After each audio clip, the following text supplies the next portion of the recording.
ನಾನು ಯಾವ ಸರ್ಕಾರದ ಪರನೂ ಅಲ್ಲ, ವಿರುದ್ಧನೂ ಅಲ್ಲ. ನಾನೊಬ್ಬ ಜನಸಾಮಾನ್ಯನಾಗಿ ಈ ಸಂದರ್ಭದಲ್ಲಿ ನನ್ನ ಸರ್ಕಾರಕ್ಕೊಂದು ಮಾತನ್ನು ಹೇಳಲಿಕ್ಕೆ ಬಯಸ್ತೀನಿ.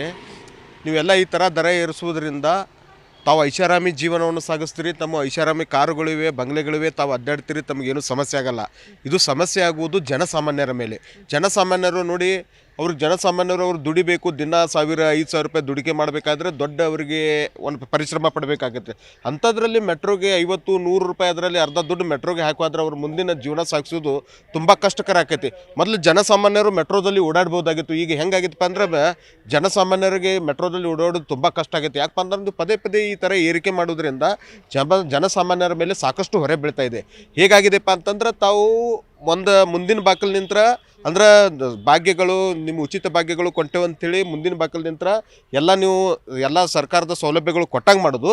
ಹಿಂದಿನ ಬಾಕಲ್ ಇಲ್ಲಿ ರಾಜ್ಯ ಸರ್ಕಾರ ಹೇಳುತ್ತೆ ಕೇಂದ್ರ ಸರ್ಕಾರದ ಪಾಲುದಾರಿಕೆ ಇರೋದು, ರಾಜ್ಯ ಸರ್ಕಾರದ ಇಲ್ಲ ಅಂತ. ಯಾಕಂದ್ರೆ ನೀವು ಕೂಡ ನೋಡ್ಬೋದು, ಈ ಹಿಂದೆ ಮೋದಿ ಕೂಡ ಉದ್ಘಾಟನೆಗೆ ಬಂದಿದ್ರು. ಸೊ ಕೇಂದ್ರ ಸರ್ಕಾರ ರಾಜ್ಯ ಸರ್ಕಾರದ ಮೇಲೆ ನಾಯಕರು ಹೇಳುವಂಥದ್ದು, ರಾಜ್ಯ ಸರ್ಕಾರ ಕೇಂದ್ರ ಸರ್ಕಾರದ ನಾಯಕರ ಮೇಲೆ ಹೇಳುವಂಥದ್ದು. ಹಾಗಾದ್ರೆ ಇಲ್ಲಿ ಯಾರು ಇಲ್ಲಿ ಹೆಚ್ಚಳ ಮಾಡ್ತಾ ಇರುವಂಥದ್ದು?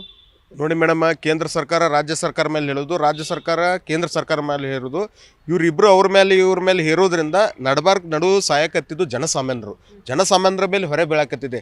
ಯಾಕಪ್ಪ ಅಂದ್ರೆ ಕೇಂದ್ರ ಸರ್ಕಾರದ್ದು ಪಾಲಿದೆ, ಇದರಲ್ಲಿ ರಾಜ್ಯ ಸರ್ಕಾರದ್ದು ಪಾಲಿದೆ. ಯಾಕಪ್ಪ ಅಂದ್ರೆ ರಾಜ್ಯ ಸರ್ಕಾರದ್ದು ತೆರಿಗೆ ಅದು ಕಡಿಮೆ ಮಾಡಿ ಬೇರೆ ರೂಪದಿಂದ ಅವ್ರು ತಗೋಬೋದು, ಆದರೆ ಜನಸಾಮಾನ್ಯರ ಮೇಲೆ ಹೊರೆ ಬೀಳುವಂಥ ಈಗ ಮೆಟ್ರೋ ಅಂದರೆ ಹೆಂಗೆ ಜನ ಅವಲಂಬನೆ ಆಗಿದ್ದಾರಪ್ಪ ಅಂತಂದ್ರೆ ತಾವು ಎಲ್ಲ ನೋಡ್ಬೋದು.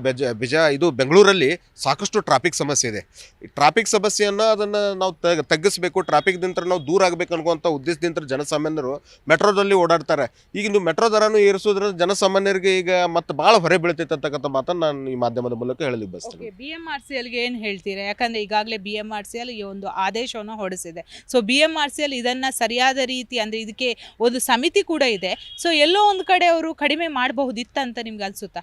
ಹೌದು ಮೇಡಮ್, BMRC ಅವರು ಈ ನಿರ್ಣಯವನ್ನು ತೆಗೆದುಕೊಳ್ಳುವುದಕ್ಕಿಂತ ಮುಂಚೆ ಒಂದು ಸರಿ ವಿಚಾರಣೆ ಮಾಡಿ ಪರಿಶೀಲನೆ ಮಾಡಬೇಕಾಗಿತ್ತು. ಜನಸಾಮಾನ್ಯರು ಯಾವ ಥರನಾಗಿ ಸಮಸ್ಯೆ ಇದ್ದಾವೆ, ಜನಸಾಮಾನ್ಯರ ಮೇಲೆ ಯಾವ ಥರನಾಗಿ ಹೊರೆ ಬೀಳ್ತೈತೆ, ಅವೆಲ್ಲನ ಪರಿಶೀಲನೆ ಮಾಡಿ ನಿರ್ಣಯ ತಗೋಬೇಕು. ಇನ್ನೂ ಏನು ಕಾಲ ಮಿಂಚಿಲ್ಲ, ಇನ್ನೂ ಸಹಿತ ಪರಿಶೀಲನೆ ಮಾಡಿ ನೋಡಿ ಜನಸಾಮಾನ್ಯರ ಮೇಲೆ ಮೆಟ್ರೋದಲ್ಲಿ ತಾವು ಹೀಗೆ ಮಾಡೋದ್ರಿಂದ ಮೆಟ್ರೋದಲ್ಲಿ ಓಡಾಡೋ ಜನಸಾಮಾನ್ಯರ ಸಂಖ್ಯೆ ಈಗ ವಿರಳ ಆಗ್ತಾ ಇದೆ.